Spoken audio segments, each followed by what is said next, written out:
بسم الله الرحمن الرحيم الحمد لله رب العالمين الرحمن الرحيم مالك يوم الدين إياك نعبد وإياك نستعين اهدنا الصراط المستقيم صراط الذين أنعمت عليهم غير المغضوب عليهم ولا الضالين.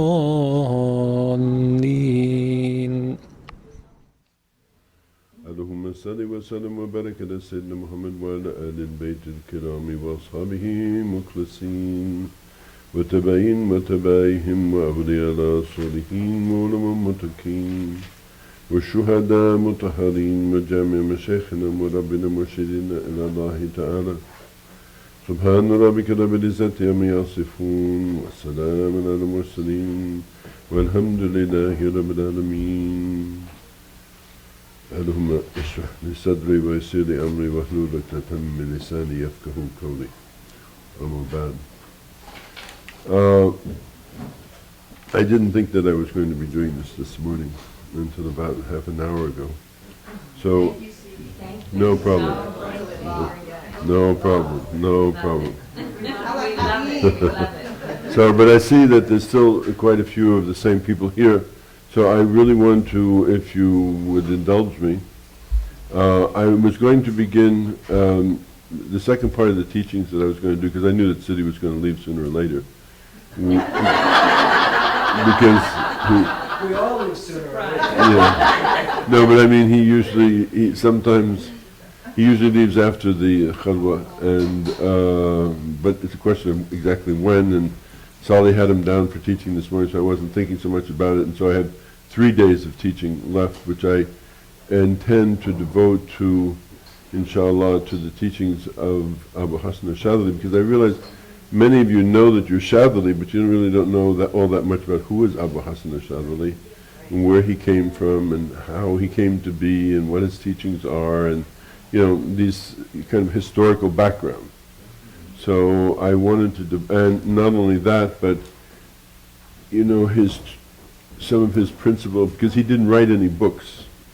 So Abu Hassan Shadhili said, they used to ask him, where are your books? He said, my students are my books. So in other words, I write my students. I don't write books, I write students. So this was his approach, and the approach of his Khalifa Mursi Abul Abbas, Qaddasallahu Sirahu, and his immediate Khalifa Yaqut al-Arsh. These are the founders of the oral school of the Sufi teachings, which I belong to, which is the Hanafi branch. And then there's another branch, which I also belong to in another way, which is comes down through another Khalifa of Mursi Abul Abbas, whose name was Ibn Ata'illah as-Sakandari, and we have a couple of his books out there. The most important of his book, the Hikam, which is well known, and also the book Tanwir Iskat al-Tadbirat, which is light on the dropping of self-direction. And this is a very important book because it explains, because what he did was, since he was an alim and trained as an alim, and his grandfather was an alim, a Maliki Faqih from Alexandria, and later he taught it, Ibn Ata'illah himself taught in Azhar. He was able to take the Shaykh's teachings and put them into words. And that's really the only way we really know what the teachings of Shaykh Abu Hassan al-Shadhili are in concise form.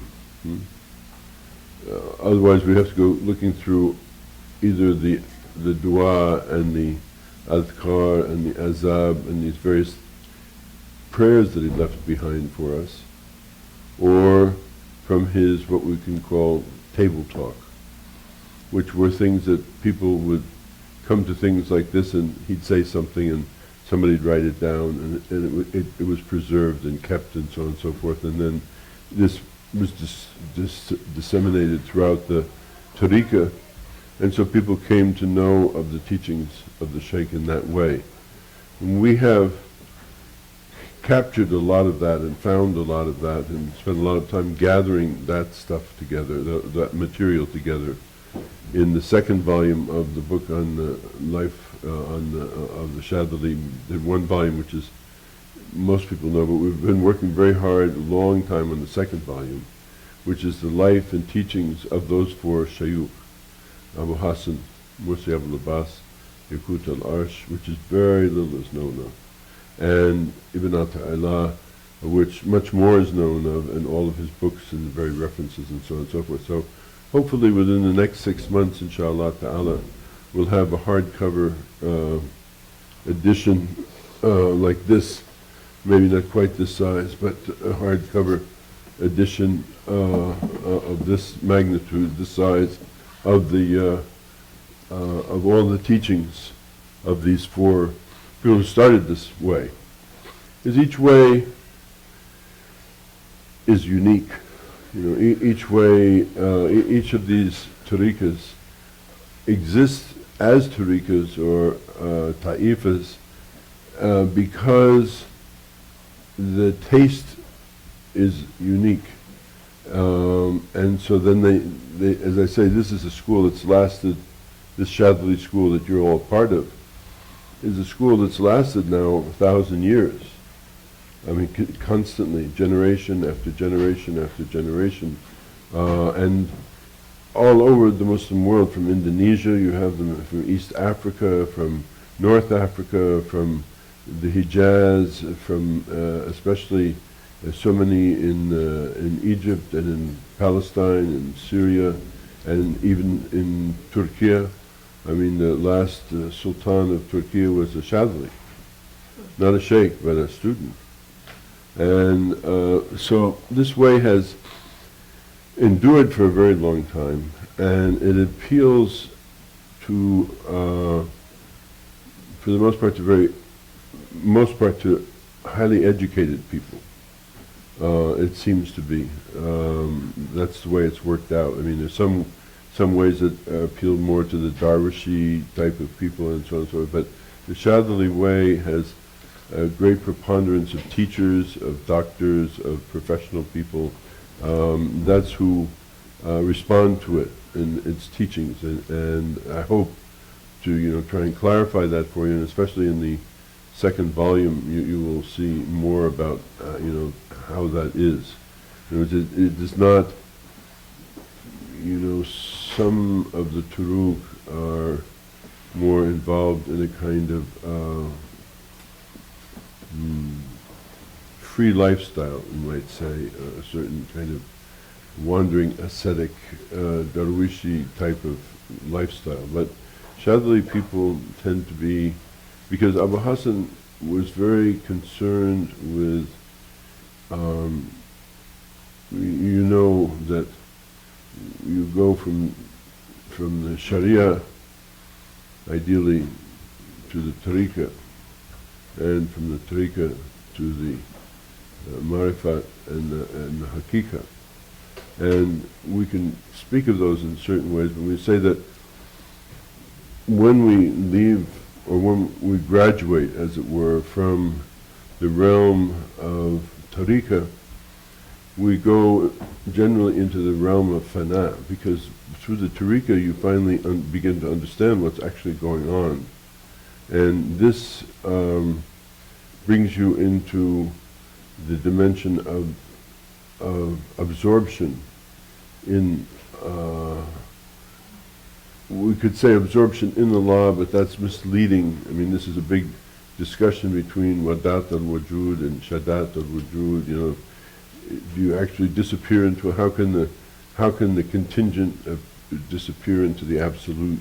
So a lot of people say no, it's a witnessing of the unity. Other people say no, it's an actual joining with the unity. It's a discussion that goes on. But the experience is the experience in which you lose your sense of individuation in a a very sublime reality. And we can call that fana. But Abu Hassan accentuated the baqa, which is the return from the fana. It's like bringing it back alive. You know, you have the understanding and everything, but then you realize that the world, as we said, here we are, 65, 70 people. We had one of the greater luminaries of the Muslim world present here amongst us for a number of days. And of the millions of people who possibly could have come to listen to him, only less than 100 people came to listen to him. It's just the reality. So that means, alhamdulillah, that there's millions of people out there who potentially are ripe or potentially can be reached with this message. So Abu Hassan accentuated that baqa aspect of things, because if we say, oh, well, we have it, it's like the Hinayana and the Mahayana in the Buddhist thinking. You know, in other words, it's great, I'm enlightened. So, you know, what do I care? At a certain level, right? I mean, I see the truth. I live in ecstasy. That's my reality. Alhamdulillah. You know? But then, what about all those people who are suffering?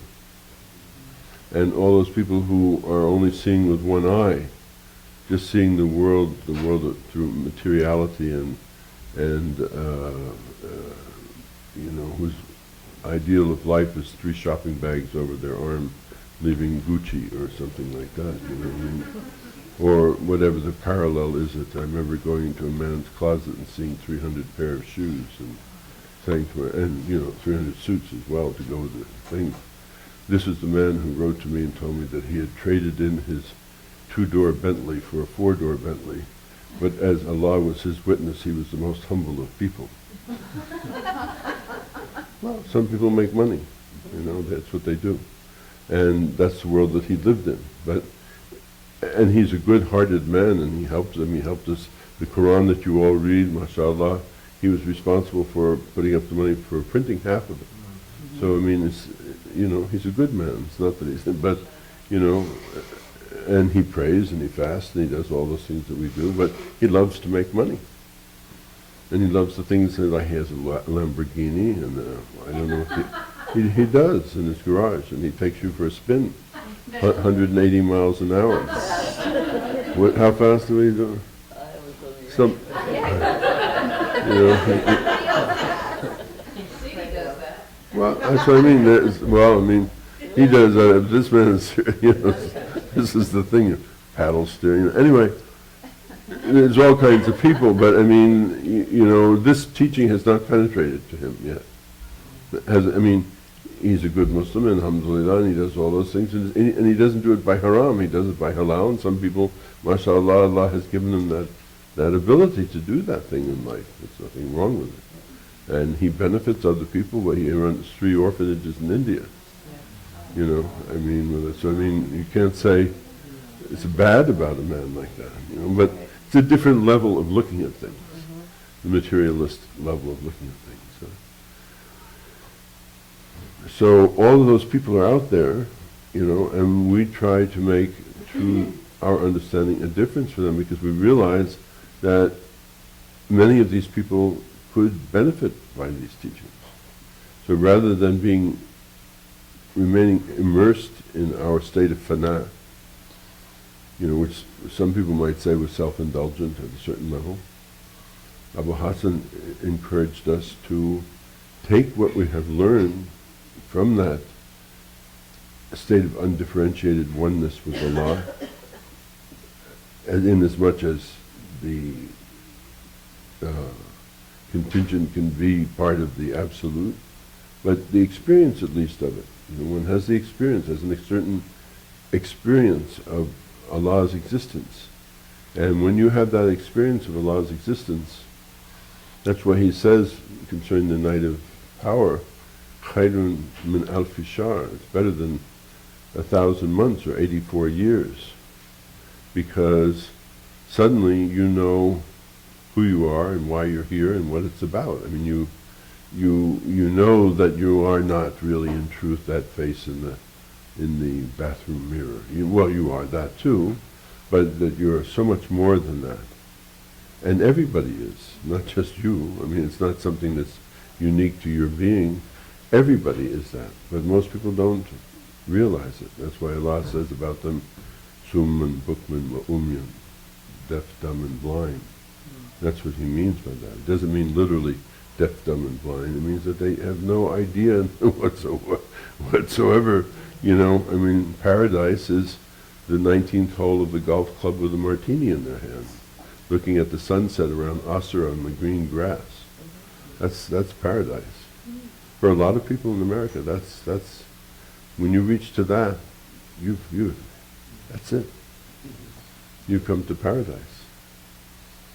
You've entered paradise.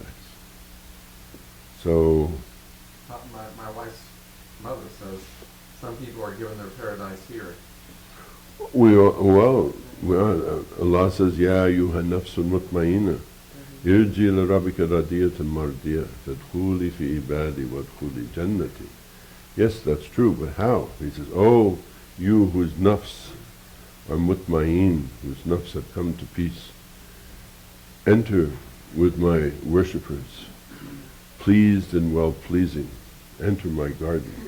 He doesn't say that when he says, udkhul jannati, for those who know Arabic, he doesn't say, sofa udkhul jannati, like meaning enter the paradise in the future. He says, udkhul jannati, enter my paradise, pleased and well-pleasing, in the present. There are many people who live in this world in paradise.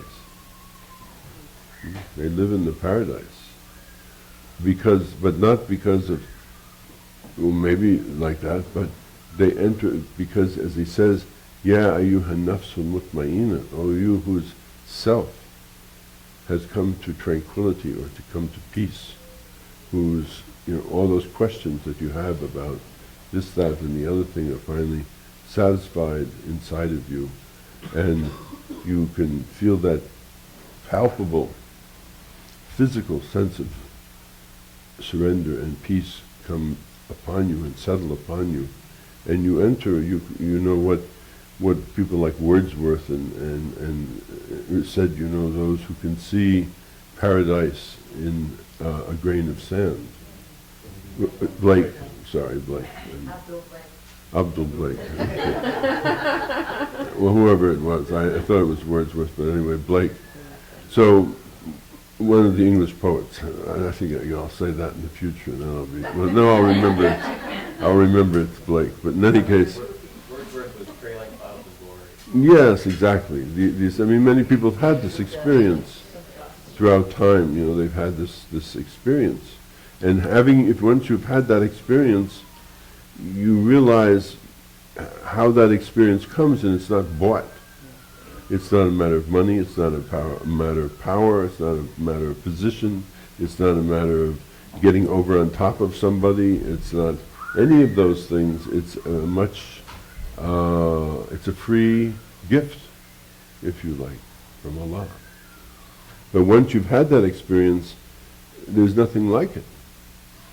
But so what we understand as Shadhdhuli people is that is an experience which is available to all people in truth, but certainly many people in possibility, and that it is possible to communicate that experience and how that experience comes about to a whole range of people who might not otherwise be aware of that, and their lives in turn can be changed. And when their lives in turn can be changed, then more people's lives are changed by that.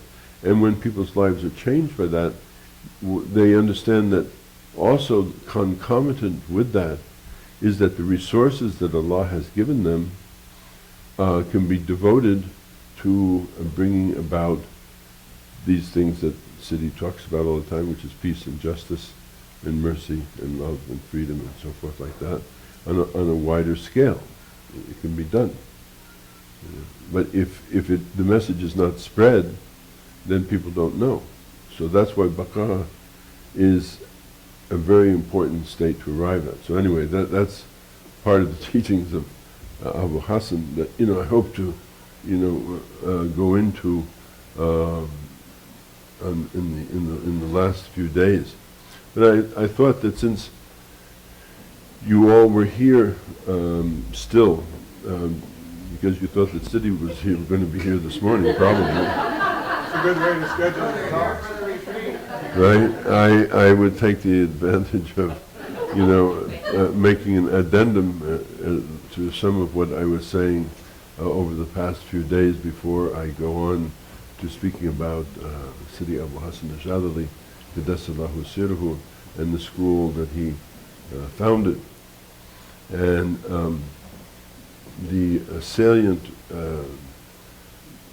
piece of information the phrase anyway of yesterday was understanding this idea that when we talk about organized religion and so forth like that, we can say that these people are, as I said, the custodians of a literal, legal, ex post facto prophecy. They are examining, say, now this is the year 2010, 2011, they are examining something that happened in the 600s forward.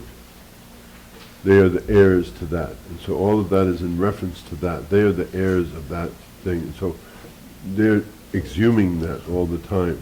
Whereas the people of this Sufi way are proponents of living, loving, life-giving insight into prophecy. Which is a different way of looking at things. You see. So we don't mean to say by that it's not important to know that, for instance, take something simple. After praying Maghrib, we pray 2 rakat sunnah, right? Right. But now, the city told us, go and eat, right? So now how come that, how is that? Right? Is he abrogating the sunnah by doing that?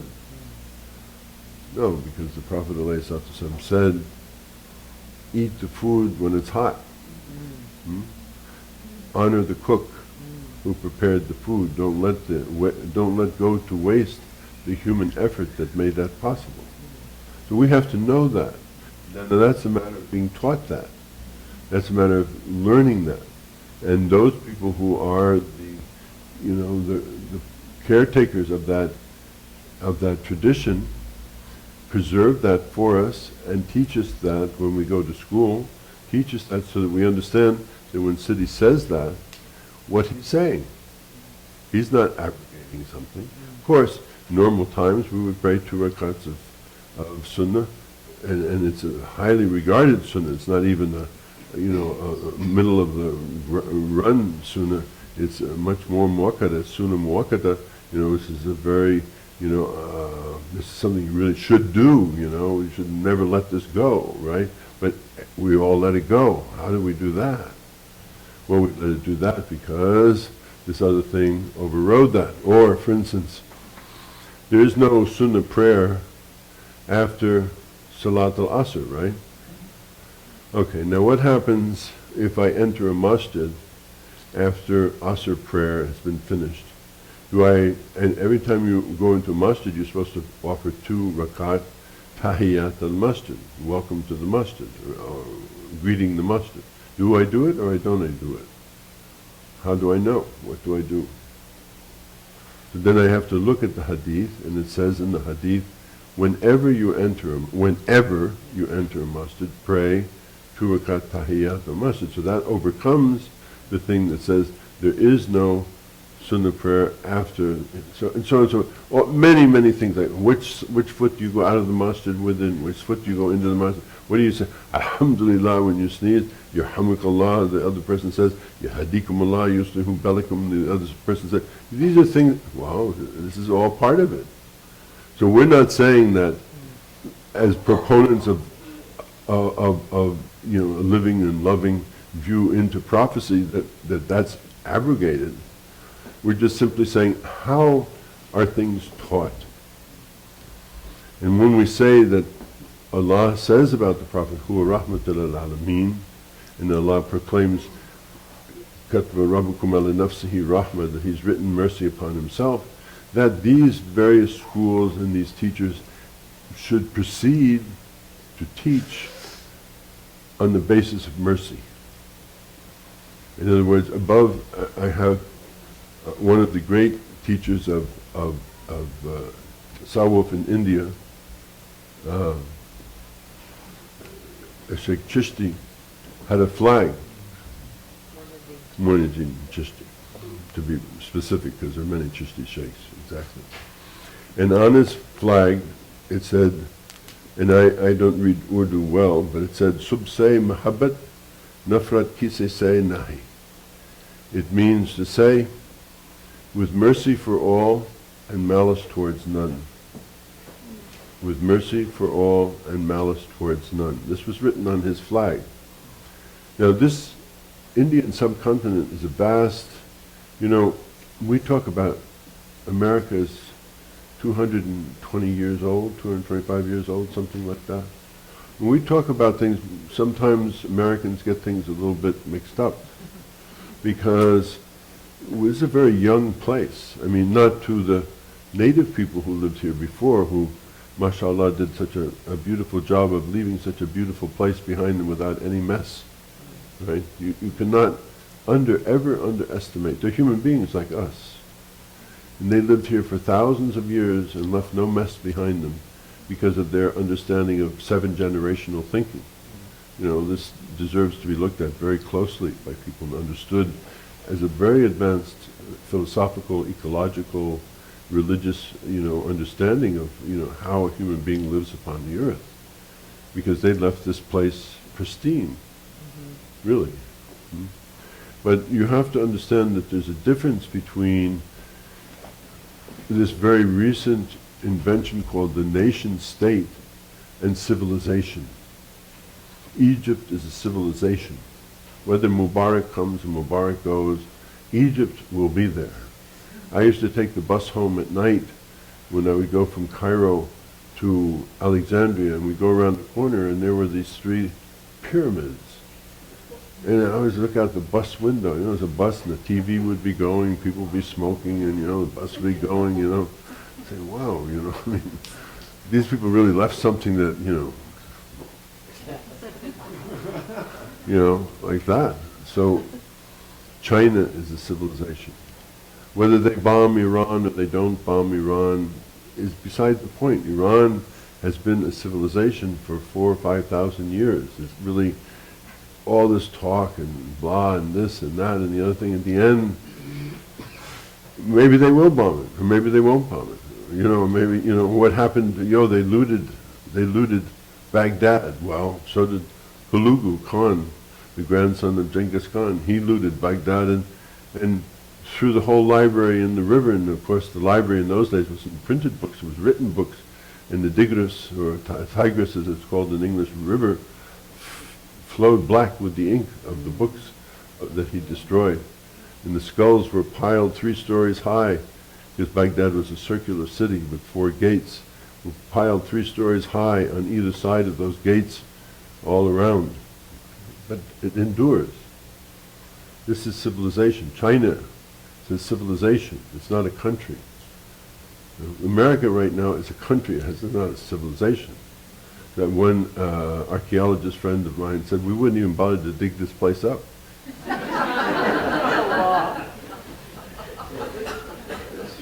It's true. It's true. So you have to understand that. So when you talk about this man comes from Iraq, Nooruddin Chishti, and comes to this great subcontinent and this great Indian civilization, which has endured from 6, 7, 8,000 years, and has a way of life.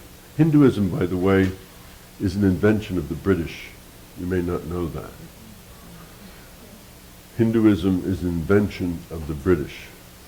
What there was native religions that were spread all over the subcontinent, which had many things in common between them, and the synthesizing characteristic of the Anglo-Saxon mind, saw this thing and synthesized what they call the 8 precepts are, and synthesized these 8 precepts and created at the end of the 1800s a system called Hinduism, which had a name finally, Hinduism, based upon it being the Indus, the Indus River and so on and so forth.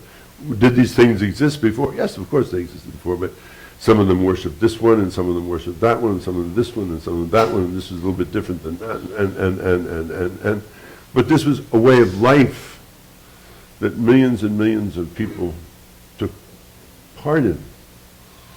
And this man comes, and he brings this Semitic revelation that's primarily monotheistic, which is completely contrary to the system that's existing there with multiplicity of gods and so on and so forth like that. And this religion, that's the second largest Muslim nation in the world today, without Pakistan, without Bangladesh, is India. How did he do that? He had a flag. And on that flag was written, "With mercy for all and malice towards none." That's how he did it. Mercy for all and malice towards none. So when I say that you have to know, does the right foot go in and the left foot go out, and you say Alhamdulillah, Yarhamukallah, you pray 2 sunnahs, you don't pray 2 sunnahs, you do this, you do that, all those things, we're not saying you shouldn't know about those things. As Sufis, we don't say you shouldn't know the sunnah, you shouldn't know the fiqh, you shouldn't know the aqidah, you shouldn't know these things. Of course you should know those things, but those things should be tempered by mercy.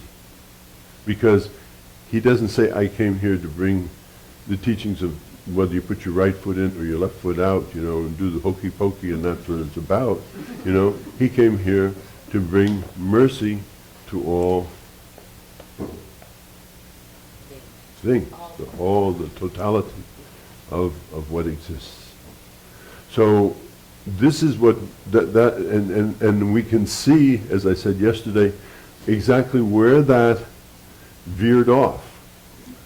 So that allows us, because you as educated people, seeing the situation, because in the world in which we live of television and so forth and internet and so on and so forth, so much information is available to everybody. Because before this people didn't know, you didn't know what was happening. We wouldn't have not known what's happening in Syria until maybe 6 months from now. We wouldn't have known that. We'd know it like this, know it immediately. And so you, as thinking people,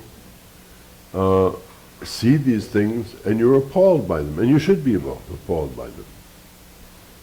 You should be totally appalled by them because they're appalling. But then how, then you find yourself, and especially living in this time of Islamophobia here in America, and everybody here is subject to that. Make no mistake about that. It was, I don't know who was telling me, it was Sully, was telling me, the company that he works with, they're sort of God-centered in a certain way. He talks about God and so on and so forth like that. And then they say, so by the way, what are you? You're a Christian, right? And he says, no. He says, oh, you're a Jew. He says, no. He says, well, what are you then? He says, well, I'm a Muslim. And he said, when he says that to people, I'm a Muslim, people kind of, either their jaw drops, or, they look at him like, well, where's his AK-47? Or, well, it's funny, you don't look like a Muslim, I mean, in other words, people, run up against this all the time. Like, I have a daughter who lives in Brooklyn, And she's very involved in social activity programs, social awareness programs. But she says if she mentions Palestine, the word quote-unquote Palestine, the room empties and nobody wants to talk to her. And it's just this is the world that we're living in other words. So as people who are Sufis, and as people, we do pray, and as people who are Muslims, we did make that promise, I'm going to walk my life in this path. Then how do we understand these things? How do we explain it to ourselves, you know? And that's why I said, you know, the communists, they went through this thing, like, you know, here's this thing, communism. Communism is, you know, going to make everybody equal, right? It's going to be this great panacea for the people. And then you had people like Stalin, or you had people like Mao Zedong, you know, who were responsible for the death of millions and millions of people in order to work out these crazy schemes that they had about, you know, like communal farming. Well, China has been farming for 6,000 years, and they've never farmed communally. They don't farm communally. You got a plot and I got a plot, you know, and you do what you do and I do what I do, and this has worked. So here comes a guy, he's got this idea, he studies in France, you know, and he has this other friend, Zhou Enlai. They talk together and they say, oh yeah, right, the peasants and everything like that, we're going to communalize them and put them on communal farms, and they're all, hey, it didn't work. And a lot of people died in the process. Huh? Whoops, exactly, the whoops moment, you know. So, but people, well-meaning people sitting in New York and sitting in London and sitting in Paris and sitting in Buenos Aires and sitting in South Africa who consider themselves to be communists. There were people who thought of themselves as communists in the time of my parents, thought of themselves as well-meaning Americans who were communists. They thought that was a good thing. And then I said, oh, what's going on? You know, there's all these people dying, and they're dying of this, and they're dying of that, and there's people being put in prisons, and there's people being killed, and there's, you know, like, you know, there were between 10 and 12 million Muslims killed in China under Mao Zedong. Oh, didn't know that. No, most people don't know that. Why? Not because they were Muslim, no. They were petty bourgeois shopkeepers. And communism couldn't countenance petty bourgeois shopkeepers, so they had to go. Sorry. So, but then these people, these well-meaning people are sitting there, these intellectuals, these doctors and lawyers and, you know, what have you, who are well-meaning communist people, they're saying, how do you explain that? So in the same way, same way as Muslims living today, and we see these things happening, and we see people, you know, we see rulers ordering their soldiers to kill people during Ramadan in the streets. What? You know, what is this about? You know, or we see people who strap on, you know, vests and go inside of masjids because they don't agree with what the khatib is saying in the Friday prayer, and blow themselves up and kill 40, 50 people in the thing. What is that? We see people throwing acid in the faces of girls so that they can't go to school. What is that? And the Prophet says, knowledge is the lost property of the Muslim. He didn't say the Muslim man. He said the Muslim. Knowledge is the lost property of the Muslim. Seek it where you can find it. This is universal education. He said of one of his wives, Aisha radiallahu ta'ala anha, you can learn half of your religion from this woman, this little red-headed woman, he called her Mamuna. You know, you can learn half of your religion from her. He didn't say that to the women. He said that to everybody, all men and women. You want to learn about this religion? You can learn it from her. Yes. I wanted to ask you this question from yesterday. I'm glad you came back to the topic, because your intention was for us to understand where it came from and somehow to feel better about it. I actually felt worse, because I'm not even sure it started with the murdering of Hassan and Hussein, because Umar and and Uthman were murdered too, right? Yeah, So- but I mean, yeah, sure. So the whole thing, from very early on, went off the tracks. And I don't know, just the whole, what's going on now is very upsetting to me. Mm. And the fact that, you know, the years after Muhammad were horrendous. Alayhi salatu wasalam. So I'm actually either not getting your point. Well, I think I understand your point. For some reason, it just feels like Well, the let's situation say, is even worse than I thought before I heard your lecture. well, that's good, So because that will give you some walking to do. Since you made the promise and there's no going back, you're no, stuck. I'm not going back. I Right, so I you're love gonna, Islam. you're gonna have to figure out how to, that's what I'm trying to help you to do. I'm not trying to make you feel better. What I'm trying to help you to do, really, by talking about this, is to see how all of this fits together and understand where we are in relationship to it. So when you mentioned these earlier things that had happened, those things happened because of disagreements between people. First of all, you had the presence of the Prophet ﷺ, okay? Now, his genius was that he was able to contain all of this. He was able to contain this very disparate people. Take two disparate people. Abu Dhar, who was like the first socialist Muslim, who, you know, had two suits and gave one suit away because why should I have two suits and this guy doesn't have a suit, you know? And Uthman, let's say, who was fabulously wealthy. But both of them, as long as the Prophet was alive, he could contain their energies, as it were, and direct them towards a positive goal. So the failure is a failure if it's a failure, or else it's just natural consequence. The failure is the inability of the people who were put in those positions of power to encompass the differences in the community. Because if you go through this community here, I'm sure, I gave a talk one time and then I got a lot of trouble about that, you know, about if what city disappeared. May Allah forbid it, but what would happen? You know, I mean, there are different people in the community. And people would go different ways. And they would, and you know it, and I know it. And who keeps it together? He keeps it together. Is that true or that's not true? Yeah, of course it's true. So this was, you know, the genius of the Prophet ﷺ, that he was able to keep these disparate people together. So that, and again, that the process that had they had really obeyed what he said and really understood what he said, even though he didn't want to make it, shall we say,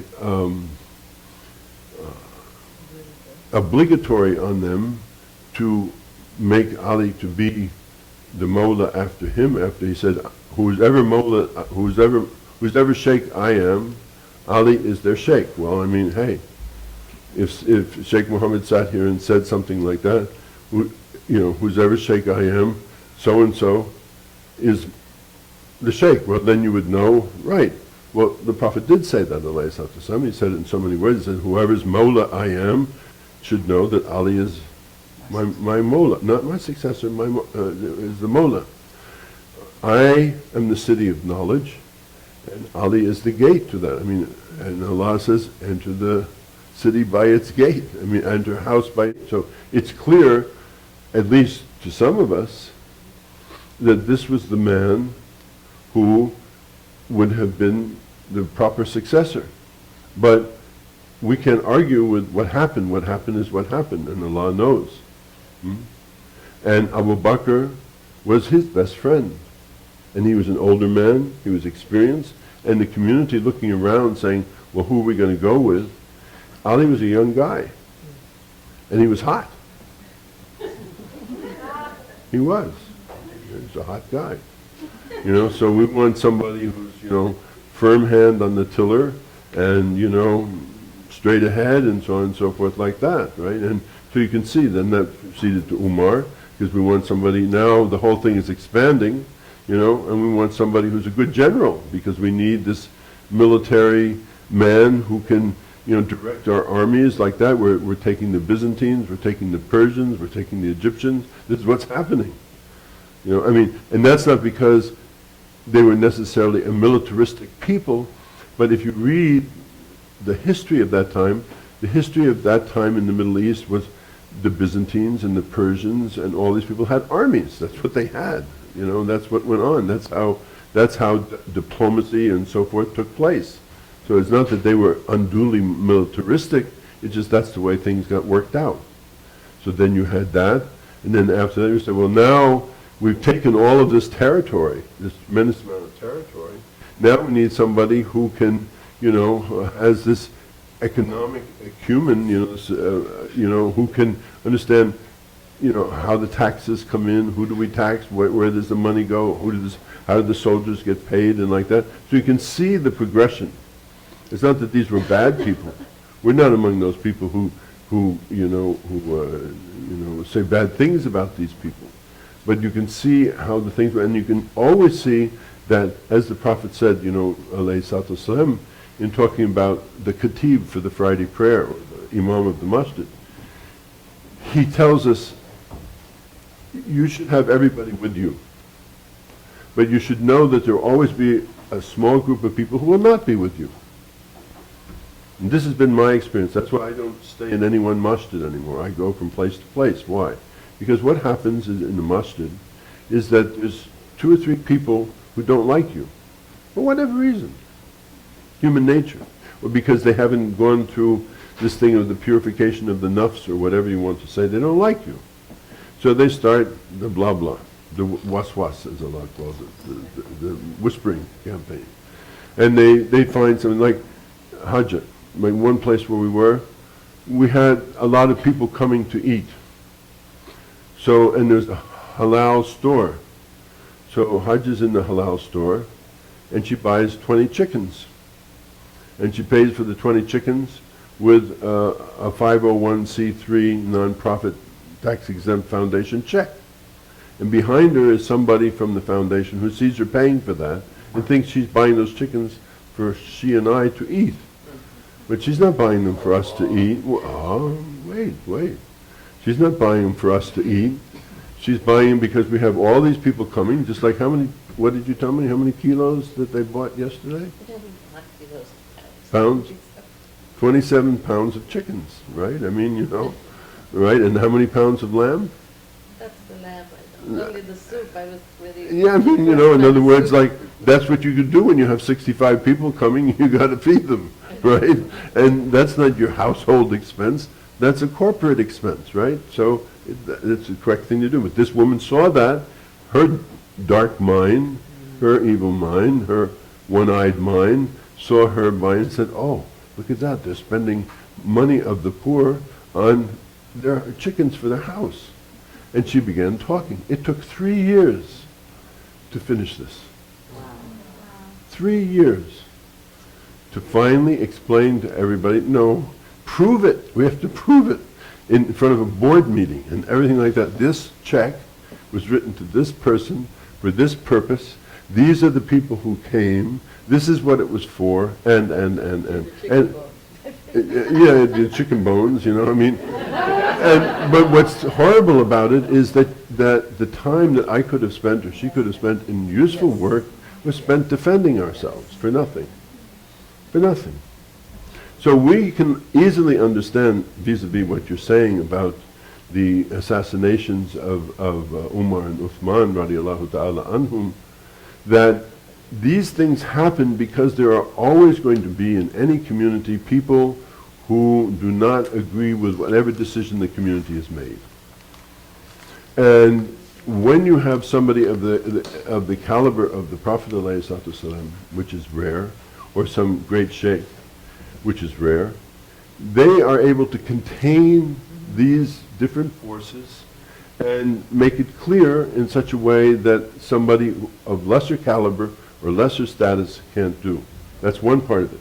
The other part of it is, questionably, because what Allah makes, if we were to look at it from another point of view, we would know that on the farewell Hajj, it is very clear That the Prophet ﷺ knew that his time was limited in this world, because all of us know that when you reach a certain age, you know, I mean, I'm now in my 70s, I certainly look at the world very differently than when I was in my 50s. I tell you that. You know, so what I think I can get done and what I think I can't get done. Right, and he told the people, and climbed up on top of the saddle and told the people, who's ever Mawla I am, Ali is their Mawla, right? Now, I would understand that to be what, you know, that thing, but there are certain people who don't want to understand that. They don't want this young guy, whatever it is, and they did what they did, and that's what happened. That's what Allah made. So we're not of those people who say, you know, this is, you know, that's what happened. But, and also, we also understand the providential nature of it, because in a way, because Uthman had a very long run of it, you know, even though he finally died, that during those years that Ali alayhi salam was able to develop this school that we're all part of, in his teachings, that he's, over all of those years, he set up the way that this, in other words, this gathering together here is a manifestation of his teaching. You see? It's a manifestation of his teaching. And the way that this all works is because we understood, we did go into the house by the right door. Because all of our sheikhs, because if you say to Sidi Muhammad, you know, you say, well, by what authority are you teaching? We say, okay, well, I'll show you what it is. And he and I just talked about this yesterday. We were going over certain, you know, numbers of peoples of the different people, you know, like that. You know, this is it in English. You know, this is the line. This is the line. This is known. You know, I know where I fit on this. He knows where he fits on this. You know, in other words, this is a transmission of teaching, you know, and it comes down generation after generation after generation after generation. And, you know, I wouldn't have just gone to some guy in the street and tell me about Islamic spirituality, because, I mean, I made that mistake once or twice. And that was not a mistake I'd like to make again, because, you know, as the Shaykh said, you know, many ships have gone down that whirlpool, because there are people who are selling you tickets on ships that will never reach to shore. There are many what we call shopkeeper sheikhs out there, you know, who are, you know, what I look for always in people, I look for, in these sheikhs, I look for the pen. The pen, okay? This is a $19 Montefiore pen. Works well, okay? When I see this replaced with a Mont Blanc, which is $128, $138, I begin to think, okay? When I see the watch replaced by a Rolex, I begin to think, okay? When I see the car replaced by a Lexus, not that Lexuses are wrong or anything like that, but sheikhs can't afford, a sheikh can't afford a Lexus because his money is being spent all the time. I mean, first of all, he can't buy anything on interest, and he buys an old car, a used car, a good car, because he's not stupid. He buys a good car, an old used car, right? Why? Because that money could be better spent, like, because we have 3 children on food stamps in one family that we deal with who are not getting adequate food. So how could I justify, I mean, I'm not a businessman, I'm a sheikh, so I can't justify driving a Lexus. I like to ride in them, they're nice to ride in, but I can't justify it because that money has to be spent for those 3 children, not for my automotive, you know, indulgence. You see what I'm saying? So we look for, you know, when you look around, you know, you have to look carefully and then see, because many people we see, people say, would you like to come to a conference? Yes. My sheikh, one of my sheikhs, Umar Abdullah, told me, he said, always go where they invite you and you know to be sure that they really want you to come if they pay you a ticket. Right? In other words, if anybody invites you to come to a conference, go. Or to a talking or give teaching or something like go. But be sure that they want you to come because they pay you a ticket. That's fair. Right? But now what do we say when somebody says, I want a first class ticket? What do you say if somebody says, I want a 5-star hotel? What do you say, I want security? You know, because I remember being with I won't say who it was, he had to have 4 security guys with him. Okay, yeah, right. You're a big shot, right? 4 security guys, okay. You know, that's what he felt he needed. You have to make a contribution to my foundation of X amount of money, right? Then we ask ourselves, we think to ourselves, hey, who is this guy? We're not so sure. He's a shopkeeper, sheikhs. We call him that. So, Sidi, when did the Prophet ﷺ say, after me there'll be 72 forms of Islam and only one will be accurate? And if so, what does that mean to you, and how does one live with that? Well, the hadith that you mentioned is actually the Jews and the Christians devolved into 72 sects, and Islam will devolve into 73 sects, and only one of them will be correct, and that will be the one that is my sunnah, that is faithful to my sunnah. That is, I understand, pretty much I mean, I don't have it exactly down, but that's pretty much the way the hadith runs. Mentions the Jews, mentions the Christians, mentions how they fell into sects, which you can see. I mean, I don't know about California, but you drive around Virginia and you see, you know, primitive Baptists, Presbyterians, Methodists, sojourners, Catholics. You know, I mean, you see that. It's clear, right? Is it that?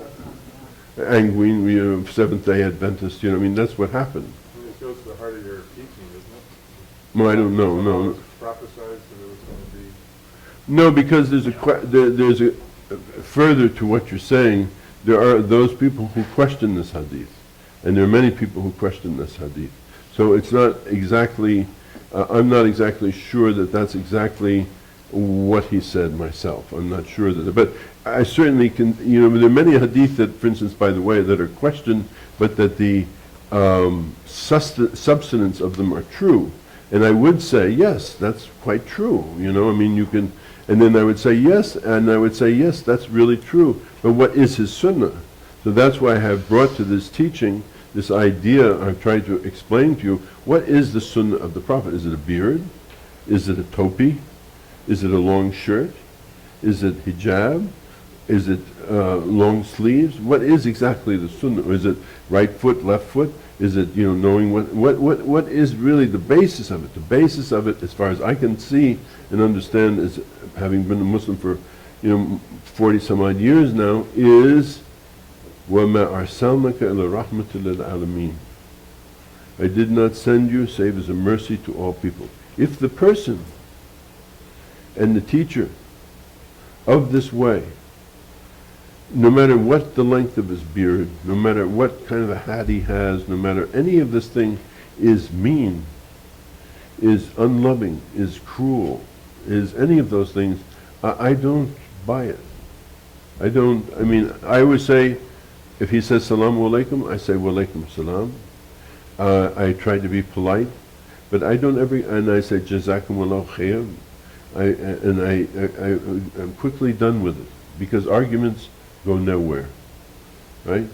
But when I see a person who is merciful and who exudes mercy, and that's why I say, whose flag says, with love for all and malice towards none, I think we have a fairer Shaykh, if you might want to say, you know, a better bargain, you know, than the other way. So I would say, okay, let's assume that that hadith is true.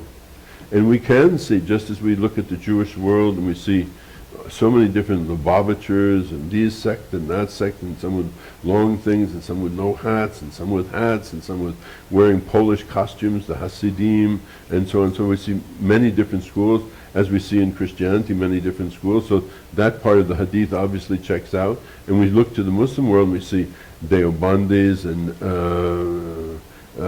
we see Sufis and Salafis and Shafis and Sunnis and Shi'is and you know, all different kinds of different sects. And he's saying that the only one that is true is the one who's following my sunnah. And so I say, oh yes, that's right. But what is his sunnah? Well, his sunnah is mercy. His sunnah is mercy. So then we can say, easy heart and clear heart, we can say, yes, this is true, this hadith is true. And who are the people of the sunnah? Not these people like what I said before, I mentioned, I have to remember, the custodians of a literal, legal, ex post facto prophecy, necessarily, but the people of mercy. These are the people. And when I started talking this conversation about Abu Hassan, about Nooruddeen Chishti, that's what happened in India. I mean, there were millions upon millions upon millions of people who became Muslim, not as a result of a sword, not as a result of coercion, not as a result of anything but love. But love. That's what did it. People, when you love, you know the saying is, love is essentially self-communicative. You get it from those who have it.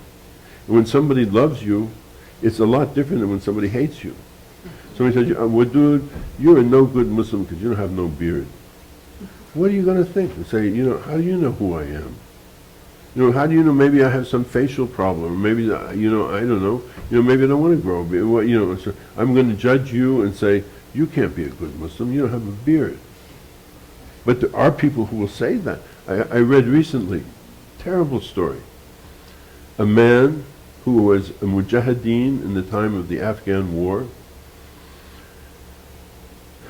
was teaching in northwest territory of Pakistan, Quran. He was a Quran teacher, teaching young children. And some Talibans came into the school, and they went into his classroom and they killed him because his pants were too long. Because there's a hadith that says that your pants should be to nisfa sak, which is above your ankle bones. They killed him in front of the students for the reason that his pants were too long. What? But that's the world we live in. I mean, we can't try to pretend.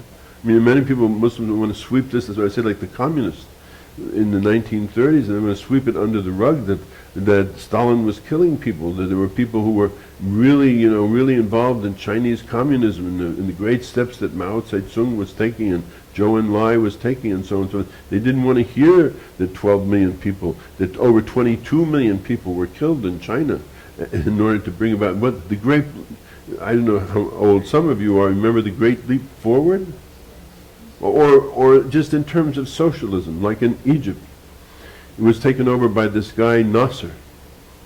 Socialism, militant socialism. There was a beautiful town up the river from Cairo called Helwan. Helwan means beautiful or sweet. Sweet or beautiful. It was so, the climate of this city was such that everything grew in this city. It became known as a city of gardens. And when the Brits came there for their occupation, you know, they and the French, they brought plants from England, plants from India, plants from all over the world, and this city became the most beautiful garden city that you could ever imagine. I mean, just, if you see pictures of it, it's like paradise, you know, a city. So he gets this idea that we should produce, as good socialists, our own concrete. We should make concrete, right? Because socialists make concrete, because we build, have you ever seen these buildings that are built out of this concrete? You know, they're horrible buildings, they are. that Russian socialism, buildings that they built, it's just putting people in cages or something like that, So he decides, and we should have trains, freight trains. So he decides, and Cairo is going to expand, and we're going to tear down the slums, and we're going to put up these buildings. Well, okay, now, there is something to be said for urban, what do you call that word? Urban renewal. Okay, how on? They had to build another spur to the railroad to get the stuff, to bring the stuff there, to make the, to pound the stuff, to make. Who is that? You. To make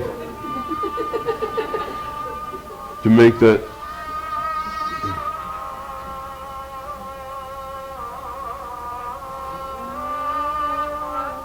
Allahu Akbar.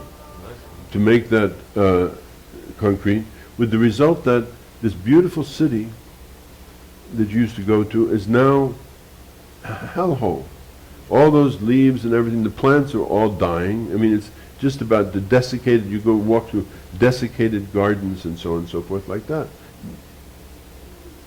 Communism, socialism, urban renewal.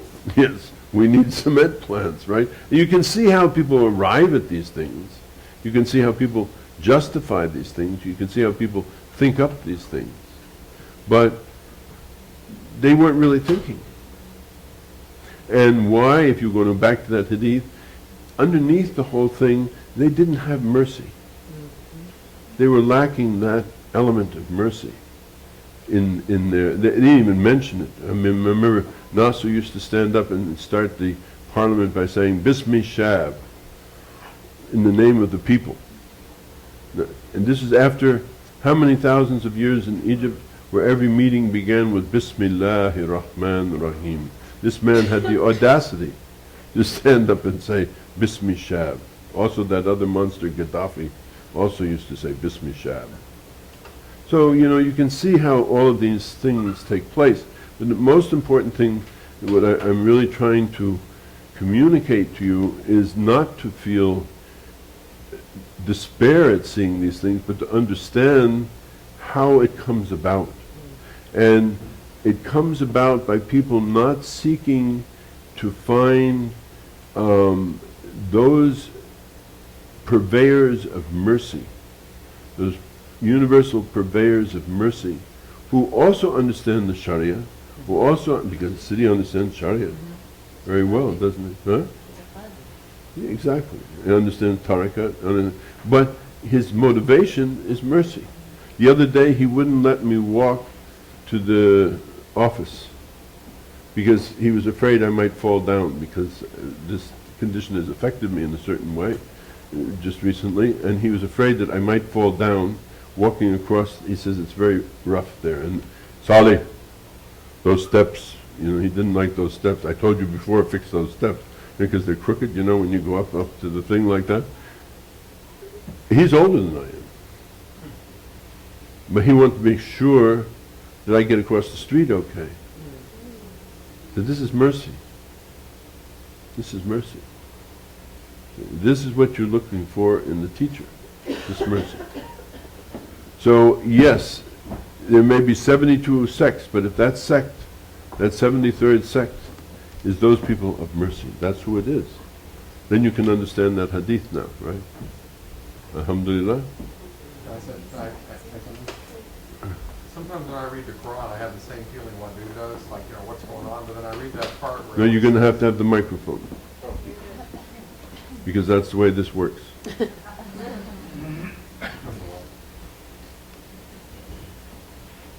Sometimes when I read the Quran, I have that same feeling that he's saying.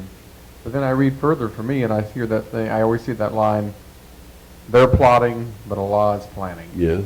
And so I think it doesn't matter, everything's in Allah's grasp. Right. So that gives me hope. Huwa ala kulli shayin qadir. He has power over all things. Everything has to play out. And the concupiscence of people, unreconstructed people, stretches as far as the eye can see. I mean, you've met these people. I'm sure in your professional life you've met these people. who will stop at nothing to gain their own ways. I've met them in my life, certainly, who do anything to get what they want. And don't matter who they do down, they'll get what they want. Power, control, money, whatever it is that they're after. So these people abound in the world. These are the one-eyed people. These are the people of Dajjal. These are the people who only see from one eye. That's all they can see.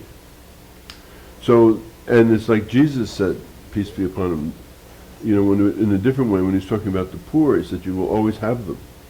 They will always be among you. In other words, there will never be a time when the poor are gone. There will always be the poor. There will always be the rich.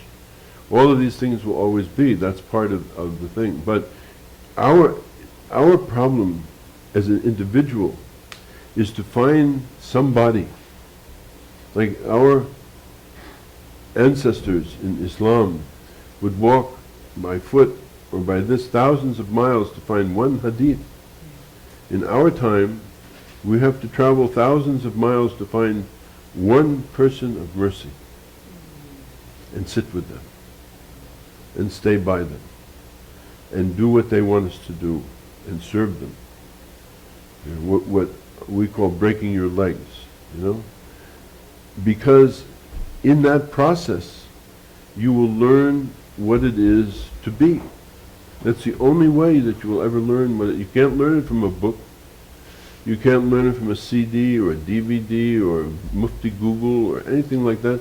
You can only learn it from another human being whose heart is a heart of mercy, a heart of love. And to sit with them and to be with them, to see. I used to sit with my Shaykh and he did divorce cases a lot, He used to deal with divorce cases. And it was a tiny little office because he was a very short little man. He was 5'2". And his office was very tight. And I would sit behind him in a chair like that, and sometimes I'd sit for 5 or 6 hours every day, for many days on end, watching him adjudicate between two families who were about to kill each other in a divorce case, to try and bring what we call in Islam sulh, peace between the hearts of those two families. And what could you say I was learning? I didn't understand but maybe a third of what was said, in truth, because they were speaking Demotic or Amiya Arabic. I didn't understand very well what was being said. But I watched what was happening. And I saw how this and that, how patient he was, how listening to this and listening to that and listening to this, and to bring peace between these two families, because at one point that boy and that girl loved each other, or the families loved each other, because most often in Egypt marriage is a family affair. They felt that they could make a bond in life, but something broke it apart. How to fix it, or how to take it apart in such a way like that. So this is the teaching. You don't get that teaching any other way other than by doing that. So I've overrun my time for today's lesson, but you understand the drift of everything that I've been trying to say. All of these things can be understood, and I wanted to talk more about the transmission of Ahlul Bayt and what it was and what it is, and because it still is, but I don't have the time to do it this time. Yes. Well, they can. Well, you have to use the mic, because that's the way it works. Go ahead. Assalamu alaikum. Wa alaikum salam. Could we use the next period maybe to continue in this discussion, because we don't have very often to. I am a humble servant here. Should we take a vote? No, you can't take a vote. No vote? No, you cannot take a vote. You cannot even make shura. Saleh is the one who's in charge of this, and he is the one who makes the decision. So whatever decision he makes, that's what you have to abide by, because this is a very complex thing of many people and movements and things. Now he is the one who's in charge. I'd be glad to speak about these things, for sure, because it's important to understand. It's very important especially in this time of this, and we're just about to go through a big spate of it again, because they are going to go crazy with this 911 thing all over again. They're already starting it, So that's gonna run for, that's gonna run another feeding frenzy cycle for the media for, another month or something like that. So, and, especially if you're ladies and you walk around with those things on your heads, or if you look like me, you're gonna get it. Some of you can pass. I can't pass. Haji can't pass. Baji can't pass. We don't pass. We are what we are, Sometimes they think we're Mennonites or something, Well, we live by a bunch of Mennonites, Yeah, alhamdulillah for the Mennonites. They all have beards, they shave their mustaches. But then he says, but what kind of Mennonite are you? I said, well, I'm a Muslim Mennonite. Anyway, yes, Leila. Assalamu alaikum. Walaikum salam. I appreciate your comment about the media and 911. I just wanted to comment that I'm part of an interfaith group in our area, which is doing a interfaith service planned by a number of people across different faiths. And I was plopped on the liturgy committee with a rabbi and a cantor, and we had absolutely fabulous time coming up with a liturgy for the group together. And it was, I want to cry. It was very inspiring. What people are, how much they're willing to bow, and everyone's been willing to bow with this event. And who knows who will come or who won't, but I think the people who do come will be changed by it, inshallah. Inshallah. There are good things and other things, but unfortunately though, Amy Goodman goes out to many, many people. Rupert Murdoch goes out to many more people, and that's just the way it is. So we know that that's coming. So, and we know that you will ask questions. So what I was trying to do is to give you that, to able to answer the questions. It's like you say, you look at Indonesia, there's 249 million Muslim people in Indonesia, and what army ever went to Indonesia? No army. The army of love went to Indonesia. The army of honest businessmen and traders went to Indonesia. That's what went to Indonesia. So, we have the answers. And not only, are you still running, Habib? Yes, I am. Not only do we have the answers, but we have what Allah said. Allah said about all of this, and I want you to remember this, in Surah Fath, هَذَا دِينَ الْحَقِّ وَلِيُظْهِرَهُ عَلَى الدِّينِ كُلِّهِ. This is the deen of truth, and it shall overcome every other deen. All of these Pamela Gellers, all of these Newt Gingriches, all of these Robert Spencers, they're just prescient. They know that above the White House one day we will see a flag that says La ilaha illallah Muhammad Rasulullah. It will happen. Above every house, as Sidi said, will be the flag of truth. That's just the way it is. They already know that. It's just like, I think I did mention this, within 15 years from now, there won't be any white majority in America. There won't be. If you look from Tierra del Fuego to the Mexican border, you have a mixture of people, brown, white, black, Indians, mestizo.